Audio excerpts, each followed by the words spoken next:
Welcome everybody to Go Local Live. It is Business Monday here in downtown Providence.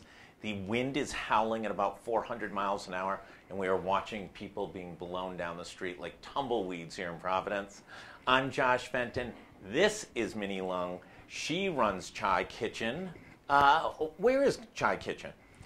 Chi Kitchen is... Chi Kitchen, yes. Excuse me. Chi Kitchen, we are based in Pawtucket, Rhode Island. We are manufacturers of fermented Korean-style kimchi made right here in Rhode Island. All of it is handcrafted, and it can be found in over 100 grocery stores all over New England. Great. Including Dave's, Whole Foods, and in restaurants. When did you start the company? So we started a little over 3 years ago. I actually grew up in Pawtucket, Rhode Island, but we were living in Los Angeles where I was working as a private chef. And we decided that we wanted to start a healthy Asian food business. So we decided we were looking for places on the East Coast to live, and we landed here in Rhode Island. So I always get Los Angeles and Pawtucket mixed up.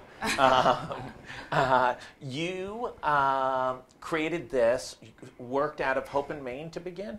Yeah, so I started at Hope in Maine, and we started selling at farmers markets. And quickly I realized that we, in order to make this a real business, we would need to scale up. So 6 months into it, I started researching other kitchens where we could produce the amount that we would need. And a year later, like a year into it, we built out our kitchen in Lorraine Mills. Great. And how large is the kitchen? How many folks are there? Right now we have about 5 people, including myself. Some are part-time. And it's about 1,200 square feet, but we're actually expanding our space by another 2,000 square feet. Oh, really? There? Yep. This is a big business expansion from Pawtucket. Yep. This will be the second kitchen in less than 4 years. That's actually great. Third, including opening. That's great. Yeah. And what's the success? What's driving the expansion of the product, getting into 100 different retail locations in this time frame's pretty quick? And where does it go next? So talk first about sort of how you've gotten this far this quickly. Well, when we first started out, our goal was to be a healthy Asian food company, and we were like, what's the healthiest Asian food? And we quickly determined that it was fermented kimchi from Korea. So even though that has a lot of challenges in terms of manufacturing and awareness, there has been a growing trend of people wanting to have those healthy Asian flavors and those probiotics, dovetailing with the Korean food movement. So we started selling just jar by jar at the farmers market, and got into Dave's Market and Whole Foods, and then the region. And a lot of that really happened just because we just gained a following and a lot of traction based upon people trying it and liking it. We did a lot of demoing in stores. Critical. Every single weekend. Yeah. You'd see me or my husband and other people asking if you want to Or sample the babies, it. right? Yeah, yeah. So we really looked at it as like we were selling samples of the kimchi, because we knew that people, especially people who had tried other kimchi brands, would love our kimchi. And that's really been our main marketing tool. Where do you go next? You're in 100 stores all in New England? Yep, in New England, Maine to Manhattan. We're expanding our kitchen space so that we can manufacture for others, do co-packing, working on some exciting stuff with that right now. We have seen this growth in our food channel service. So we're in lots of restaurants. We're in Rebel, Artisan Bagels, Rogue Island, which is right across the street, Wildflower Pantry. So we're really trying to grow our capacity to produce and manufacture the products that we have now. We want to expand our product line. Well, that's the challenge, Yeah. right? Because you can have two great first products, but at the end of the day, staying on the shelf is always tough. And also the consumer is going to be like, what are they going to do next? What are they going to do next? Yeah, and I feel like we've been really slow to develop a lot of products because we only have 2 products. But up until this point, I've been really just trying to focus on getting it, to where we want it to be with the consistency and the quality. I'm always impressed with companies that are able to create so many different SKUs, and I would love to do that, but that's just not really how we do things. I really like to take a holistic approach And I'm trying to also protect our brand. Right. And so much of that has to do with the quality and the taste. And so we're very deliberate. But I do have another product that is going to come out. I can't really share too much about it, but it will be fermented. Secret recipe, secret squirrel. It'll be fermented, Yes. and we're working on some development for other companies, which is very exciting. Great. They're really the reason why I got into this is because I enjoy creating, and it's just so much fun to make something from scratch. What's the biggest challenge? You guys started 3 years ago. Went through farmers markets, tastings, but at some point you can't scale enough, right? You can't be at enough Whole Foods and enough Dave's,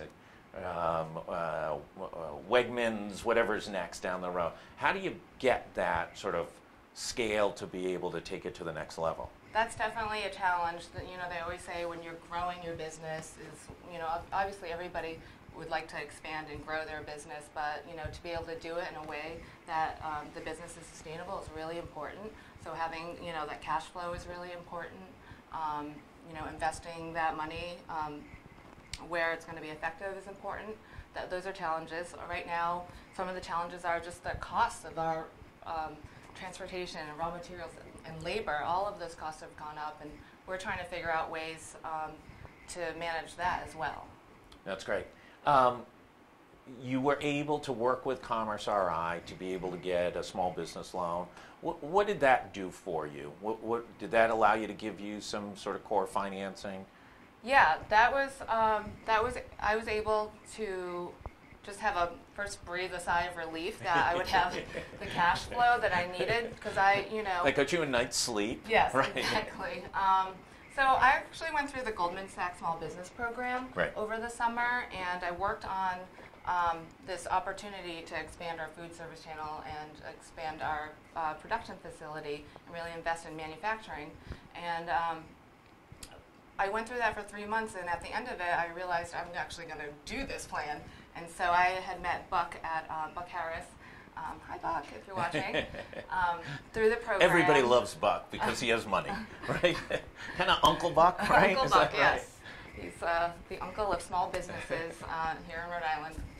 So, anyways, I was able to kind of almost seamlessly put my plan into action because I had been working on it, and then I met Buck, and he came down to our kitchen, met with Tim, my husband, and who is also a co-founder. And there's other sources of financing that might be less cheaper with less interest. But Buck really believed in us, and really understood what we were trying to do, and that was very valuable to us. And for us, it's really valuable to have partners like Buck and other businesses that we work with who really get what we're doing and really are supporting us not just with money, but also with their faith in us and other collaboration, partnerships. Yeah. Rhode Island's got a food guru, right, over at Commerce. How has that helped you being kind of Rhode Island made and branded that way? Has that been significant in helping you get some distribution? I just think that Rhode Island has a great brand as being a creative place that offers lots of wonderful food, and we deliberately chose to move here to Rhode Island. We could have picked other places that we looked at, but we chose here ultimately to be closer to family, and also because we knew that there was a lot of support here in the short 3 years that since we started. When I came here, I didn't know anybody, and aside from my family, and now when I think about all the different connections and people that I've met along the way, it's just been really amazing. Not only that, but the location where we're at, it's perfect for, we're not just only selling in Rhode Island, we're selling all over New England. We hope to get into New York and New Jersey and all the way down the East Coast. And just with the location of where it's at, I hope one day there will be trucks going up and down 95 filled with kimchi and other healthy Asian products. That's great. Anything you've got one product in development, you're working, developing some products for some other folks. Where are you going to be in 24 months in a perfect world? I know it's always a difficult decision. Will it be complete world domination or just the entire East Coast of the United States? I would love to be, in restaurants, food service institutions, from Maine to Manhattan. That would be a great thing to achieve in the next 24 months. I'd love to hire more people, develop some other products, and have, be a leader in fermented foods here. That's great. Minnie, thank you so much Thank for coming you. in. This We're is really so fun. glad Great you're to back be in here. Rhode Island. Yeah. And we love entrepreneurs. It's the favorite part. This little block every Monday afternoon is my favorite time because we've all been through it. We've all been through all the issues of starting a business and growing it, and all those different challenges that, regardless of what sector you're in, the challenges to be able to do it and make payroll and grow the company and hire and good economies and bad economies. They all have their strengths and benefits. But you've done an amazing job. Beautiful labeling, great looking product, and I have not had it. I will tonight, hopefully. But those who have in the office just love your product. So congratulations. Thank you. Minnie, thanks so much. We'll be back at 4 o'clock with Gary Sass. The Money Man will be talking about sort of everything going on in the state budget. We'll also be looking at some of the issues going on down in Washington, D.C. A lot of intriguing things taking place. Gary Sass, obviously head of the Hassenfeld Institute at Bryant University, always has great insights. We'll see you back at 4 o'clock. Thanks so much.